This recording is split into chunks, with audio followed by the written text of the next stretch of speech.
دوی پیژني و دو پکې راغل ورځه یې له په کور کې وویشتو کور څه یې له وویشتو نو زه دغه اوس یم چې دوی اوس په جیل کې شي په جیل کې دې شي باندې څو باندې وشي که نظام الماسي مې یې چې موږ بازار قربانوو موږ د کور له ورته ولوي پرېږدو یې نه ما راباندې کړي و دغه شان زیاته یې سبق ټولې دنیا ته پته ده شاجي ګل په وجرا کې څه جوړه وکړه ورته وایي چې ما بخ کړی پلار یې وایي ما بخ کړی ما زوی ما بخ کړی هېڅ کار هم کوي چا نشته او ما بخ کړی دو کور نه راپسې راغلی او ما زوی یې وویشتو ما ته بچي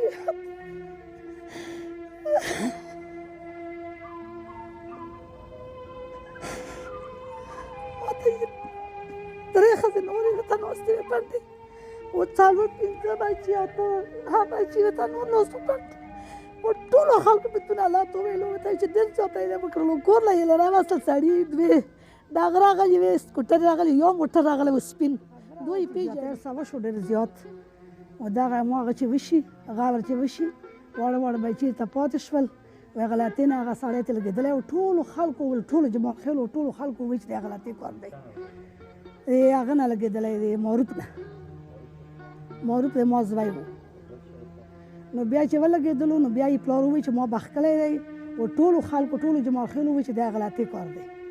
مونږ یې جرګام کوله مونږ یې مراکام کوله مونږ نواتی مې راسته دوی لاسه ما کور مې ارزان خرڅ کړو ما ځای په 10,000 روپۍ په 10 لکه خرڅېږي ما په 15 لکه خرڅ کړو کور مې په 8 لکه خرڅ کړلو ورته ویل چې کاډه وکړه ما ته کاډه وکړه پېښور له لاړم پېښور هغه مې نه و زور یو کړ یو زور منو ما هلته شاکس کې کور ونیو دونه زه تندې ته شوم حکومت ته مې هغه وکړلو خو داسې هغه مې ورته وکړو راپورټ چې موږ ته پته نشته یا ودرېږه موږ برابر نه یو زامن مې هم نه وو ما په ځان وم زه ډېر سخت زور و راباندې ما راپورټ ورته ونه لیکلو ما چې اوس یې منډه وتړلې وم ډېر خلک یې راسره ډېر ښه نه وم بل څوک مې نه وو راپورټ پردو خلکو راپورټ خو یې نه اخېستو که نه خپل ورونو راپورټ یې اخېستو ورونه یې هغه شان یې بې ځای وو کښېنه هلته کښېنه و دغه شان واړه واړه بچي یې ته پرېښول واته بچي و درې یو بل راتمون زوی ورته پاتې دی او کنډه ښځه ورته پاتې ده هغه پرورش یې کولو څلور مې بل نه پاتې لورانې هغه څه واده شولې و څه پکې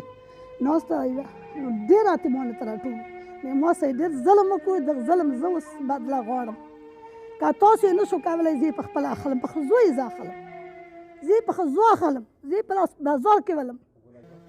ګلا جان دا ویل چې ګلا جان راغلو چې دوی چا ټوپک وکړو چې څه شي ټوپک دی دا د طالبانو ټوپک دی که چا ټوپک دی زه یې له 3 ورځې بیا یې کور له ویله زه راولم څلور میاشتې وشو ګله جان اوس راځم ګله جان اوس یې چې هغه لاړ شه واله لاړ شه موږ خو هغه نشته زه چې زه اوس رپورټونه کوم هلته زه هغه ویله نه شم وکیل ویله نه شم هلته یې ولګولو چې وکیل کار ما نشته شم تار نه راوستی او ته یې راکړه ته یې راکړه دغه شان خبره ده زه دا حساب وایم چې باید له موټر سمدستي راوشي او سمدستي له جوړ شي ما له یې پیسې راکړه چې هغو څلورو میاشتو چې زه یې په باندې جوړ کړم الټو ما کور نه یې بولی معروف موټر و دا ګله جان موټر یې داسې بوتلو چې په هغه باندې سروای و په ګولو باندې سروای و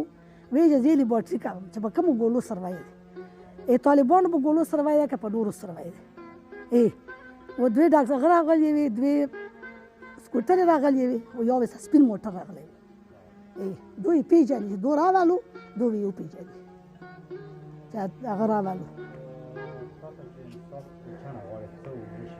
زه انصاف یې د حکومت نه غواړم چې حکومت مې څه غور وکړي کور حالت مې داسې دی چې بس هغه حالته پته زه ته ډېر نور نه شم ویلی ټولې ښځې ویل کې ناستې وو بس خونه کې بچي سړي مې درې نه مړ شول یا ولا پونده جمال خیلو کې طالبانو وویشتو هغه یوه ښځه ته نه پاتې شوه یکې زوی ته پاتې شوه ناسته علیا اوس هم ساه سپینوي هغه سره و هغه ټول پرې خواران شول